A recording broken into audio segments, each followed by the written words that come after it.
इस टाइम पे international media हो या लोकल मीडिया हो, तो हर जगह सिर्फ एक ही बात हो रही है। नरेंद्र मोदी जो इंडिया के प्रेसिडेंट हैं, उन्होंने रिसेंटली यूएस का विजिट किया है, जहाँ पे वो मिले हैं बाइडेन से, यूएस के जो प्रेसिडेंट है। मैं इस टाइम पे मौजूद हूँ वाशिंगटन डीसी में, और मैं आपको इस विजिट की हाइलाइट्स इस वीडियो के अंदर बताऊंगा और शेयर करेंगे कि क्या बड़ी डील्स हुई हैं इंडिया और यूएस के दरमियान में, जो इंडिया को इन फ्यूचर बहुत ज़्यादा फ़ायदा पहुंचाएंगी। तो इसमें सबसे पहली और ग्राउंड ब्रेकिंग डील जो इंडिया और यूएस के दरमियान हुई है, वो ये हुई है कि जो फाइटर जेट्स यूएस बनाता है, उसकी मैन्युफैक्चरिंग, उसकी प्रोडक्शन अब इंडिया में भी होगी। और जनरल इलेक्ट्रिक जो इन फाइटर जेट्स के इंजन अमेरिका के अंदर बनाती है, वो अपनी टेक्नोलॉजी इंडिया के साथ शेयर करेंगे, तो उसकी प्रोडक्शन इंडिया के अंदर भी होगी। तो आप इस बात का अंदाज़ा इससे लगा लें कि आप कोई भी टेक्नोलॉजी नॉर्मली आप यूएस से खरीदते हैं फाइटर जेट्स, तो वो टेक्नोलॉजी ऑलरेडी इंडिया के पास एग्जिस्ट करती है और वो उस पर काम कर रहा है इन फ्यूचर। तो ये एक बहुत बड़ी ग्राउंड ब्रेकिंग डील है इस टाइम पे यूएस और इंडिया के दरमियान के। फाइटर जेट्स की जो टेक्नोलॉजी है वो इंडिया के साथ शेयर की जाएगी, ना कि सिर्फ शेयर की जाएगी बल्कि प्रोडक्शन भी इंडिया के अंदर होगी। दूसरी सबसे बड़ी डील जो मेरी नज़र में इंडिया और यूएस के दरमियान हुई है, वो है सेमीकंडक्टर चिप्स। तो माइक्रोन के साथ ये इंडिया की डील फाइनल हो चुकी है, जिसके बाद इंडिया के अंदर सेमीकंडक्टर चिप्स की मैन्युफैक्चरिंग स्टार्ट होगी। और अगर आपको नहीं पता सेमीकंडक्टर चिप्स क्या है, तो भाई आपका फ़ोन से लेके गाड़ी, कोई भी चीज़ जो बनती है टेक्नोलॉजी से रिलेटेड, उसमें इन चिप्स का यूज़ ज़रूर होता है। तीसरी सबसे बड़ी डील मेरी नज़र में वो ये हुई है कि एलोन मस्क जो कि टेस्ला के फाउंडर हैं, इलेक्ट्रिक व्हीकल के ऊपर बहुत ज़्यादा काम कर रहे हैं। अब वो भी नरेंद्र मोदी से यहाँ पे मुलाकात करी उन्होंने, और उन्होंने ये एश्योरेंस दी इंडिया को कि उनका नेक्स्ट प्लांट टेस्ला का जो भी होगा वो इंडिया के अंदर होगा। तो इंडिया के अंदर टेस्ला भी मैन्युफैक्चर की जाएगी इन फ्यूचर। और मैंने तो यहाँ तक आर्टिकल सुना है कि जिसमें एलोन मस्क ने ये बोला कि ह्यूमनली पॉसिबल, कि वो खुद बहुत ज़्यादा एक्साइटेड है as soon as possible Tesla का प्लांट इंडिया के अंदर स्टार्ट करें और वहाँ से अपनी गाड़ियों की मैन्युफैक्चरिंग स्टार्ट करें। फोर्थ डील जो इंडिया और अमेरिका के बीच में हुई है, जो मुझे बहुत ज़्यादा इंपॉर्टेंट लग रहा है, वो ये कि space program, India and USA space program share करेंगे, जिसमें यूएस अपनी टेक्नोलॉजी इंडिया को देगा।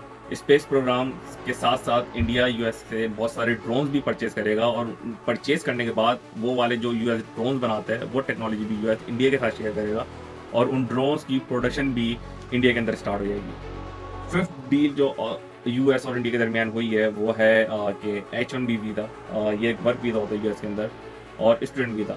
ये बहुत ज़्यादा टाइम टेकिंग प्रोसेस होता था, और स्टूडेंट वीज़ा के रिजेक्शन भी बहुत ज़्यादा होते थे। तो इस टाइम पे बाइडेन एडमिनिस्ट्रेशन ने नरेंद्र मोदी को ये चीज़ कमिट कर दी है कि वो जितने स्टूडेंट वीज़ा इंडिया को इशू करते थे, लेट सपोज एग्जाम्पल ले लेते हैं 5000, तो अब आज के बाद से, इस डील के बाद से, इंस्टेड ऑफ 5000 10,000 उसका कोटा कर दिया है कि ज़्यादा से ज़्यादा इंडियन स्टूडेंट्स यूएस आके अपनी एजुकेशन कंप्लीट कर सकें।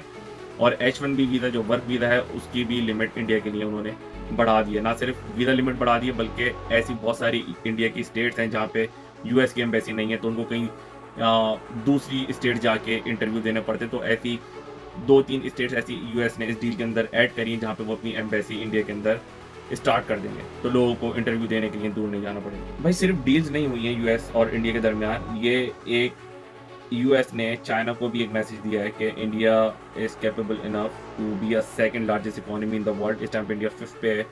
जिस तरीके की इंडिया को डील्स दी गई हैं, तो उसमें आप ये ईज़िली स्पेकुलेट कर सकते हैं कि इंडिया सेकंड लार्जेस्ट इकोनॉमी बनने की अहलियत रखता है, अगर इसी तरीके से उनको यूएस से बिजनेस मिलता रहे। और जिस तरह इन्होंने नरेंद्र मोदी इंडिया के प्रेसिडेंट का वेलकम किया है, वो भी बहुत एक्सेप्शनल है। इससे पहले सिर्फ नेल्सन मंडेला, विंस्टन चर्चिल, ये दो एक बड़े लीडर्स हैं हिस्ट्री के, जिनको 2 दफ़ा चांस दिया गया है यूएस की कांग्रेस से स्पीच करने का। उसके बाद अब नरेंद्र मोदी जिनको ये चांस मिला।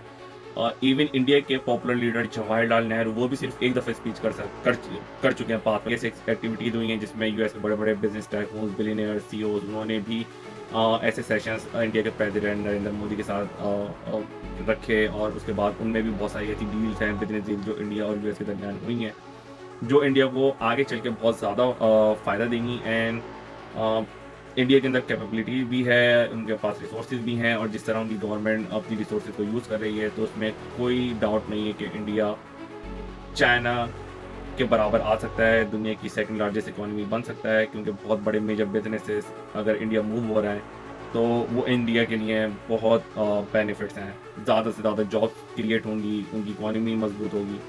तो इंडिया के लिए ये टूर बहुत अच्छा रहा। इंडिया के प्रेसिडेंट ने अपनी कंट्री को टॉप प्रायोरिटी दी, और अपने लोगों के लिए मैं ये कहूँगा कि बहुत अच्छा एक दाम लिए और जो डील उन्होंने अमेरिका के साथ साइन करी है, इससे डेफिनेटली इंडिया के लोगों को भी बहुत ज़्यादा फ़ायदा होगा। तो मिलेंगे नेक्स्ट वीडियो में किसी नए टॉपिक के साथ। अगर वीडियो अच्छी लगी तो चैनल को लाइक एंड सब्सक्राइब करें। बाय।